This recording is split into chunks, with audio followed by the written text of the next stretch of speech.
আজকের উপস্থিত সুধীমণ্ডলী খুবই সময় উপযোগী এবং গুরুত্বপূর্ণ ইস্যু, ইন্টারন্যাশনাল ইম্পর্টেন্ট ইস্যু এবং আমাদের জাতীয় নিরাপত্তার সবচেয়ে অগ্রাধিকার প্রাপ্ত বিষয় মনে করি।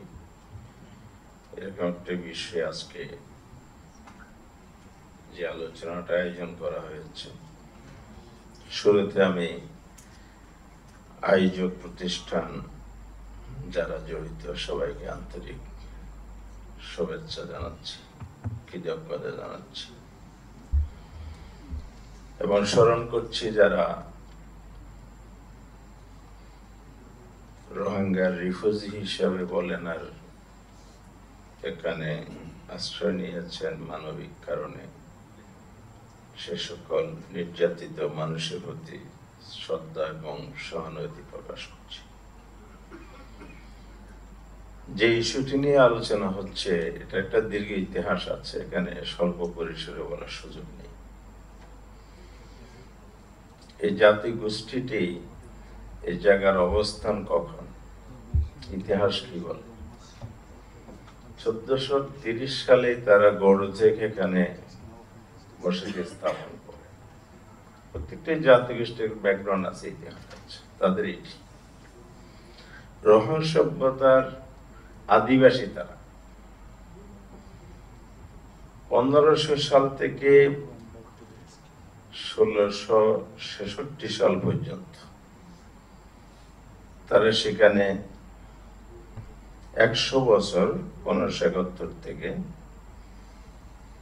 এই যে এলাকা টোটাল বাংলার উপকূল জুড়ে কিন্তু মগের মূল্য কায়েম হয়েছিল। এগুলো বড় ইতিহাস। এগুলো থেকে এই জাতিগোষ্ঠীটি বিচ্ছিন্ন নয়। 1666 সালে নবাব শায়েস্তা খানের নেতৃত্বে যে চট্টগ্রাম বিজয়, এই অঞ্চলটি বিজয় হলো, সে সময় থেকে কিন্তু তারা স্বাধীন জাতি হিসাবে আর এখানে বসবাস করে এবং তখনও গণহত্যার শিকার হয়েছিল। এক পর্যায়ে কিছুটা থেমেছে, আবার সে গণহত্যা শুরু হয়েছে পরবর্তীকালে।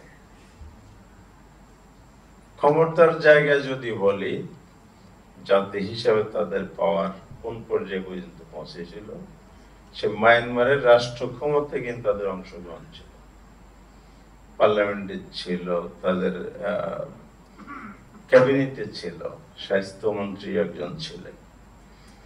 সেই জায়গা থেকে কখন তারা আজকের এই জায়গায় এসে পৌঁছেছে? যখন 1982 সালে তাদের দেশে নাগরিকত্ব আইন হলো নতুন। এটা একটি অমানবিক এবং বৈষম্যমূলক আইন। তাদের নাগরিকত্ব হরণ করা হয়। এরপরে আবার সে জুলুম নির্যাতন হয়েছে। সর্বশেষ 2017 সালের যে অন্ধকার অধ্যায়টি রচিত হয়েছে, আমরা জানি জাতিসংঘ সহ অনেক আন্তর্জাতিক প্রতিষ্ঠান এটাকে গণহত্যা বলেছে, কিন্তু সেই গণহত্যা এখনো বন্ধ হয় নাই। এই মানুষগুলো তাদের জাতি সত্তা অস্তিত্বের সম্মুখীন হয়েছে।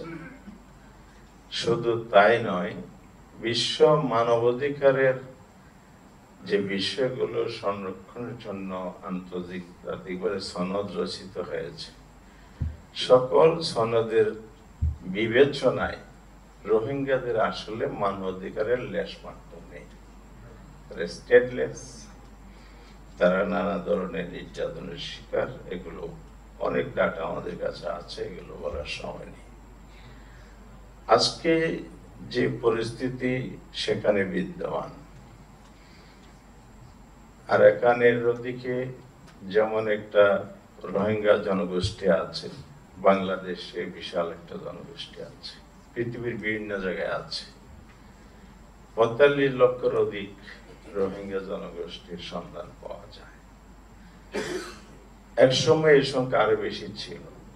আদমশুমারিতে জান্তা সরকার যে রিপোর্টটা দিয়েছে 1% মুসলিম রোহিঙ্গা জনগোষ্ঠী তাদের দেশে, কিন্তু অতীতের সকল রেকর্ড বলে এবং বাস্তবতায় সেখানে 35% তাদের পার্সেন্টেজ জনগোষ্ঠী। এটাকে অস্বীকার করা হচ্ছে, স্টেনলেস করা হয়েছে তাদেরকে। কারণ কি? অপরাধ কি? ভাষাগত একটি অপরাধ আমাদের এই সমাজে মডারেটর একটু টাচ করেছে। আরেকটা হচ্ছে ধর্ম। আমরা তো ধর্ম এবং ভাষা একটা মানুষের আচরণের মানদণ্ড হতে পারে? কখনো নয়। পৃথিবীতে মানুষ মানুষ হিসাবে এসেছে, মানবিক মর্যাদা নিয়ে তার বসবাস করতে হবে। যে ম্যান, তার রাইট, তার জন্মগতভাবে যা প্রাপ্য সেটা তাকে দিতে হবে, সে যেখানেই থাকুক না কেন। আমরা সেটাই, সেই নীতিতে বিশ্বাসী। মানুষ হিসেবে আমরা আচরণ করতে চাই। তারা এখানকার রিফিউজি না অন্য ভাষায় আমরা চিত্রিত করি, এটা জটিল বিষয়। এগুলোর ক্ষেত্রে আরো আলোচনা দরকার, আরো অনুসন্ধান গবেষণার প্রয়োজন আছে। একটা মিটিং দিয়ে এটা কনক্লুশনে পৌঁছার সমীচীন আমি মনে করি। কারণ সেখানে 16টি ক্ষুদ্র নৃগোষ্ঠী, তাদের রোহিঙ্গার আরাকান ইতিহাসে যে বসবাসকারী জনগোষ্ঠী আছে, তারা এখন কোথায় কোন জায়গায় আছে। আমাদের দেশে যে আছে 33টি ক্যাম্পে 24 বর্গ কিলোমিটার এলাকায় আবদ্ধ বন্দি জীবন। আমার বাড়ি কক্সবাজার, অর্থাৎ আমার নিজের ডিস্ট্রিক্টের একটা এলাকা। সেখানে যে অবস্থায় তারা বসবাস করে, এগুলোর তাদের আভ্যন্তরীণভাবে অনেকগুলো কিছু সংঘাত এখানে তৈরি হয়েছে। এই যে আরসা যেটা অর্গানাইজেশন, মহিবুল্লাহ যে হত্যাকাণ্ডের শিকার, এগুলো কেন? কারণ হচ্ছে মহিবুল্লাহ নেতৃত্বের গ্রুপটা তাদের মাতৃভূমিতে ফিরিয়ে যেতে যাওয়ার আন্দোলন করেছিল, কিন্তু আরসা হচ্ছে জান্তার একটি এজেন্ট গোষ্ঠী, তারা সেটাকে কোনো মেনে নেয়নি। সে কারণে এই কিলিং গুলো হয়েছে, সংঘাত এখনো আছে। আমাদের ভূখণ্ডে যে ক্যাম্পগুলো পরিচালিত হচ্ছে সেগুলো নিয়ন্ত্রণ কারা করে? আর্টসের নিয়ন্ত্রণ করে, যারা জান্তারে এজেন্ট হিসেবে কাজ করে। তাহলে আমরা সমাধানটা কোথায় খুঁজে পাবো? আমার ভূখণ্ডের ভিতরে এই ক্রাইসিস তৈরি হয়ে আছে। আবার যদি বলি 18 সালে যে চুক্তি হয়েছে সেটা কি জাতীয় ঐক্যমতের ভিত্তিতে হয়েছে? বিএনপির পক্ষ থেকে দাবি করা হয়েছিল, আমরাও বলেছি, এবং আমরা সবসময় মানবিক ভাবে জিনিসটাকে দেখেছি, ভূমিকা রেখেছি, স্টেটমেন্ট করেছি। 78-এ তো আমরা রিফিউজি ক্যাম্পই খুলেছি সেখানে। 17 সালে তো উপর্যুপরি আমরা সেখানে মানবিক সহায়তা দিয়েছি, কারণ মানুষ হিসাবে আগে বাঁচতে হবে, তারপরে তার অন্য পরিচয়, এটা আমরা বিশ্বাস করি। সে কারণে আমি মনে করি তাদের প্রতি যে আচরণ হচ্ছে এটা মায়ানমারের জন্য অমানবিক হচ্ছে, লোকালিও কিন্তু সে মানবিক আচরণটা হচ্ছে না। এর কারণও আছে, বোধ ছাড়ে প্রবলেম আছে। রোহিঙ্গাদের দিক থেকেও প্রবলেম আছে, আমাদের দিক থেকেও সমস্যা আছে। কারণ হলো একটা সোশ্যাল ইম্প্যাক্ট যেটা তৈরি হচ্ছে, সেই ইম্প্যাক্টের কারণে, রিয়াকশন গুলোর কারণে এই আচরণগুলো বিভিন্ন পরিবেশ তৈরি করছে। এখানে আমরা যেটা ঝুঁকির মধ্যে আছি, সময় যেহেতু কম, সামাজিকভাবে ইম্প্যাক্টটা নেগেটিভ হচ্ছে, আর পরিবেশ তো নষ্ট হচ্ছে, সেটাও সমস্যা। অর্থনৈতিক চাপ তৈরি হয়েছে। নিরাপত্তার বিষয়টা খুবই সেন্সিটিভ, এটা সামনে আরো ঝুঁকি বাড়বে, এটা ভয়াবহ রূপ নিতে যাচ্ছে বলে আমার অবজারভেশন।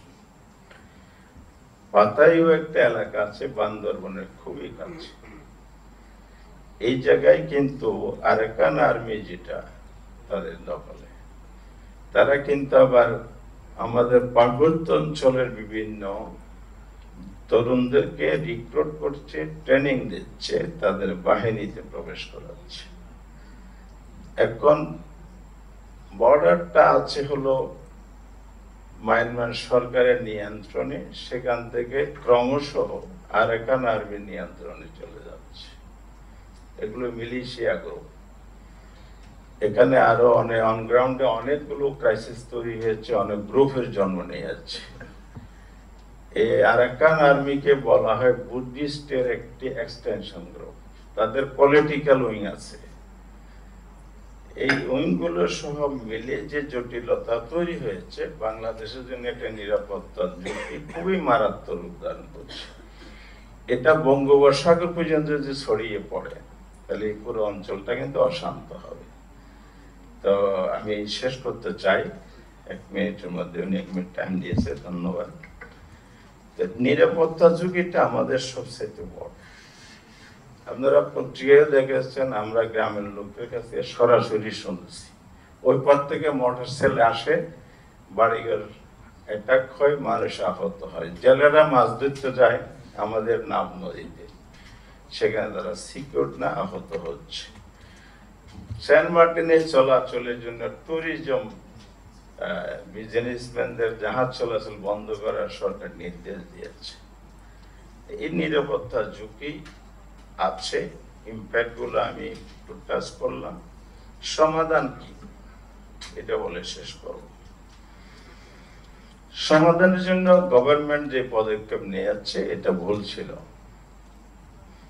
নাম্বার 1 হচ্ছে এখানে ঐক্যমত, যারা স্টেক হোল্ডার, দেশের রাজনৈতিক দল, সোশ্যাল সমাজ এন্ড আদার্স, সবাইকে ইনক্লুড করে এই পদক্ষেপ নেওয়া হয়নি। একতরফা কৃতিত্ব নিতে গিয়ে দেশের জন্য ঝুঁকি বাড়িয়েছে, আবার এই মানবিক বিপর্যয়টা ভয়াবহ রূপ ধারণ করেছে।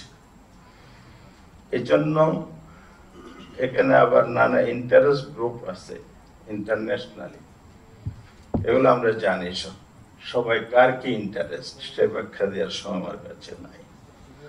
সমাধান করতে হলে কেউ কেউ সামরিক না, আমি মনে করি না সামরিক সমাধান নয়। আমার সার্বভৌমত্ব রক্ষার জন্য সেফটি আমাদের লাগবে, বর্ডারে আমাদেরকে শক্তিশালী নিরাপত্তা করতে হবে। এক্ষেত্রে